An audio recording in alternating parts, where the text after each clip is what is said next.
नमस्कार मित्रों, मैं डॉक्टर आई.पी. सिंह। कुछ दिनों की शांति के उपरांत 2-3 दिन पहले आपको एक वीडियो माधवी वर्मा जी पर लेकर उपस्थित हुआ था। कुछ बच्चों ने कंपटीशन की बातें की और बताया कि सर कारक या संधि या समास इन पे थोड़ा सा कोई मैटर मिल जाए तो अच्छा होगा। तो आज आपको कारक चिन्हों पर एक सामान्य सा वीडियो बना करके प्रस्तुत कर रहा हूँ। देखें कारक क्या होते हैं। कारक संज्ञा या सर्वनाम के जिस रूप से वाक्य के अन्य शब्दों विशेष रूप से क्रिया के साथ उनका संबंध सूचित हो उसे कारक कहते हैं। ध्यान रखें कि इनके अभाव में किसी वाक्य का अर्थ या आशय अधिकांशतः उलझ कर रह जाता है। जैसे राम रावण बाण मारा। अब इसमें हमने कारक चिन्हों को विलुप्त किया है। दूसरा है शिल्पा शैली घर अलग हो गई है। उक्त वाक्यों में कारक के अभाव में अर्थ या आशय समझ में नहीं आता, लेकिन कारक युक्त होते ही ये इस प्रकार स्पष्ट हो जाते हैं। राम ने रावण को बाण से मारा। इसमें पूरा वाक्य स्पष्ट है। दूसरा है शिल्पा शैली के घर से अलग हो गई है। तो इसमें भी वाक्य पूरी तरह से स्पष्ट है कि कार्य क्या संपन्न हुआ। अब एक शब्द आता है विभक्ति। तो हिंदी भाषा में कारक के निमित्त संज्ञा या सर्वनाम शब्दों के साथ जो प्रत्यय लगाया जाता है उसे विभक्ति कहते हैं। भेद के कितने प्रकार के हैं? तो हिंदी में कारक के विभक्तियों सहित 8 भेद मान्य हैं। ये इस प्रकार हैं। कारक है और उसकी विभक्तियां क्या क्या है? तो कारक कर्ता चिह्न है ने, विभक्ति चिह्न ने। कर्म कारक है, विभक्ति चिह्न है को। करण है, विभक्ति चिह्न है से या द्वारा, लेकिन माध्यम के रूप में साधन रूप में जब ये प्रयुक्त होंगे आगे क्लियर करेंगे। संप्रदान के को के लिए हेतु निमित्त वास्ते। अपादान से, लेकिन ये से करण में भी है, यहाँ अलग होने के अर्थ में होता है।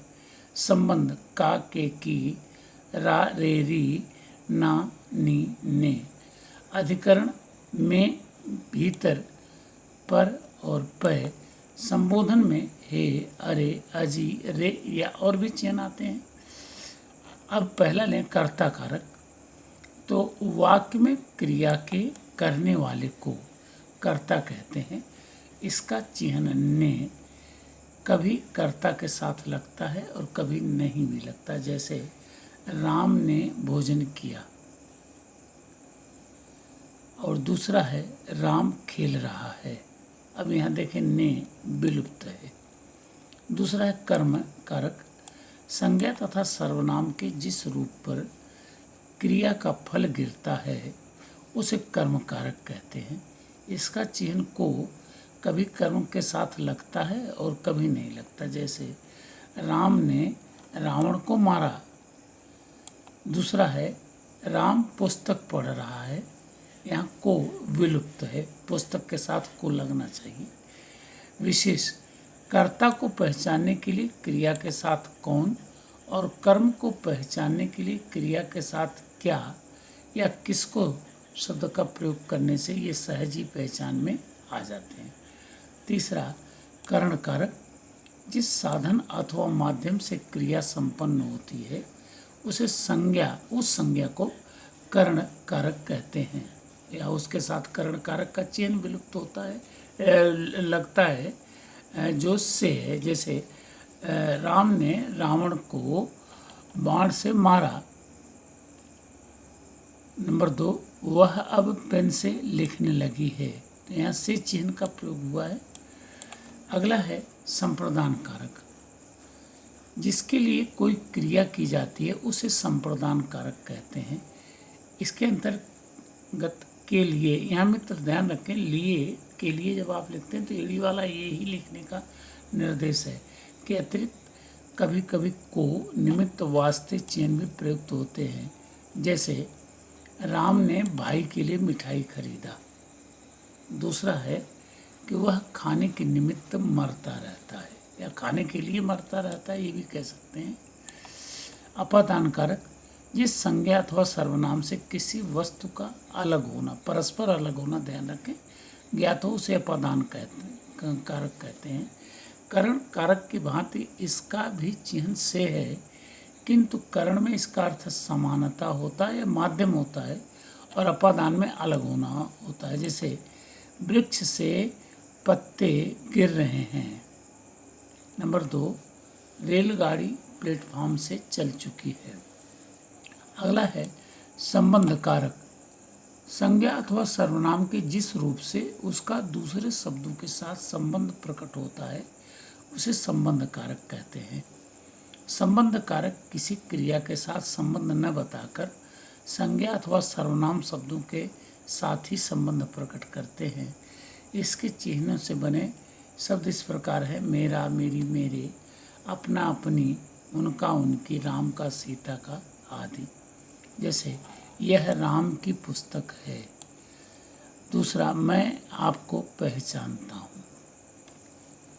यहाँ आपको में ध्यान रखें को लिखा गया, तो सर्वनाम शब्दों के साथ कारक चिन्ह जोड़ करके लिखे जाते हैं। ये शुद्धिकरण में ध्यान रखिएगा। अधिकरण कारक संज्ञा के जिस रूप से क्रिया के आधार का बोध हो उसे अधिकरण या आधार कारक भी कहते हैं। जैसे श्याम दिन में सोता है।